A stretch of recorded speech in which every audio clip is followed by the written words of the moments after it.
সম্মানিত দর্শক শ্রোতা, আজকে আপনাদের নিকট প্রি নিউজ অনলাইন চ্যানেলের পক্ষ থেকে ৩ নম্বর হাদিসের বাকি অংশ পেশ করছি। হযরতে খাদিজাতুল কুবরা রাদিয়াল্লাহু আনহা ওয়ারাকা ইবনে নওফলের নিকট রাসূল পাক সাল্লাল্লাহু আলাইহি সাল্লামকে নিয়ে গেলেন।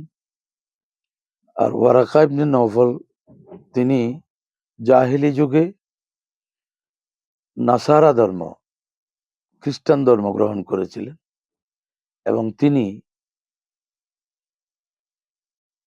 ইব্রানি ভাষায় কিতাব লিখতেন। তিনি ইনজিল, যেটা হযরত ঈসা আলাইহিস সালামের উপর অবতীর্ণ হয়েছে, তিনি সেটা আল্লাহ যতটুকু চান লিখতে তিনি ইব্রানি ভাষায় সেটা লিখতেন। কারণ আমরা জানি যে ইনজিল সুরিয়ানি ভাষায় ছিল, সেটাকে ভাষান্তর করে তিনি ইব্রানি ভাষায় লিখতেন। ওকানা শায়খান কবীরান কদ আমিয়া, তিনি বয়োজ্যেষ্ঠ বয়োবৃদ্ধ লোক ছিলেন এবং এক পর্যায়ে তিনি অন্ধ হয়ে গিয়েছিলেন। সে অবস্থায় হযরতে খাদিজাতুল কুবরা রাদিয়াল্লাহু আনহা রাসূল পাক সাল্লাল্লাহু আলাইহি সাল্লামের উপর ওহী নাযিল হওয়ার সূচনা লগ্নে যা ঘটেছে সে বিষয়গুলো ওয়ারাকা ইবনে নওফলের নিকট পেশ করার জন্য তিনি যে গিয়েছেন, তখন খাদিজাতুল কুবরা রাদিয়াল্লাহু আনহা বললেন যে, হে আমার চাচাতো ভাই, হে আমার চাচার ছেলে, আপনি আপনার ভাতিজা থেকে একটু বর্ণনা শুনুন, অর্থাৎ রাসূল পাক সাল্লাল্লাহু আলাইহি সাল্লাম থেকে। এটা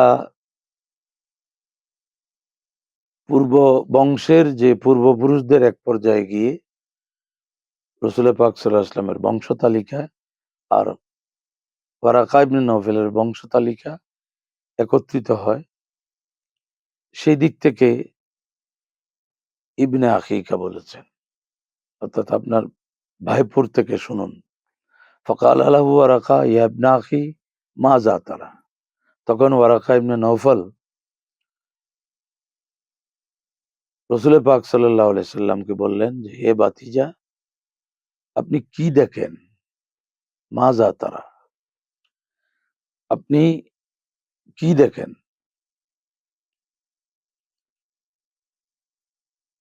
ফাআখবারাহু রাসূলুল্লাহ সাল্লাল্লাহু আলাইহি ওয়া আলিহি ওয়াসাল্লাম খাবরা মা রাআ, তখন রাসূল পাক সাল্লাল্লাহু আলাইহি সাল্লাম তিনি যা প্রত্যক্ষ করেছেন সব বিষয় ওয়ারাকা ইবনে নওফলকে অবহিত করলেন। ফাকালা লাহু ওয়ারাকা হাযান নামুসুল্লাযী নাজ্জালাল্লাহু আলা মূসা। পূর্ণ বিবরণ শুনে ওয়ারাকা ইবনে নওফল বললেন, ইনি তো ওই আল্লাহর পয়গাম, আল্লাহর বার্তাবাহক, যিনি যাকে আল্লাহ তাআলা মূসা আলাইহিস সালামের উপর নাযিল করেছিলেন, অর্থাৎ জিবরিল আলাইহিস সালাম। ইয়া লাইতানি ফিহা জাযান লাইতানি আকুনু হাইয়ান ইজ ইউখরিজুকা কওমুকা, হায় যদি আপনি যখন নবুয়তের দাওয়াত পেশ করবেন তখন যদি আমি যুবক হতাম, আমি যদি জীবিত থাকি, যখন আপনাকে আপনার গোত্র বের করে দেবে। ফাকালা রাসূলুল্লাহ সাল্লাল্লাহু আলাইহি সাল্লাম আওয়া মুখরিজিয়াহুম, তখন রাসূল পাক সাল্লাল্লাহু আলাইহি সাল্লাম বললেন যে, আমাকে কি এরা বের করে দেবে? ক্বালা নাম, ওয়ারাকা ইবনে নওফল বললেন, হ্যাঁ। লাম ইয়াতি রাজুলুন কাত্তু বিমিসলি মা জিইতা বিহি ইল্লা উদিয়া, যে যখনই কোনো ব্যক্তি আপনি যে দিন নিয়ে এসেছেন, এরকম আপনার পূর্বে যারা এসেছিলেন তাদের আহ্বানকে ফিরিয়ে দেয়া হয়েছিল, তাদেরকে বের করে দেয়া হয়েছিল। ওয়াই ইউদরিকনি ইয়াউমুকা আনসুরকা নাসরাম মুআজ্জারা, ওয়ারাকা ইবনে নওফল বললেন, আপনার ইসলামের দাওয়াত কালীন সময় যদি আমাকে পায়, অর্থাৎ আমি যদি তখন জীবিত থাকি, আমি আপনাকে পরিপূর্ণ সাহায্য দিয়ে যাব।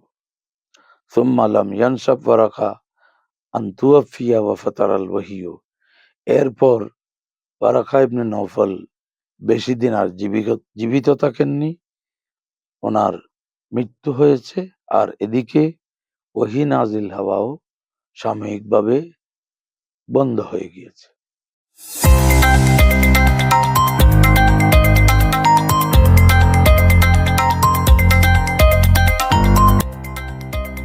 সত্যের সন্ধানে নির্ভীক, P News TV।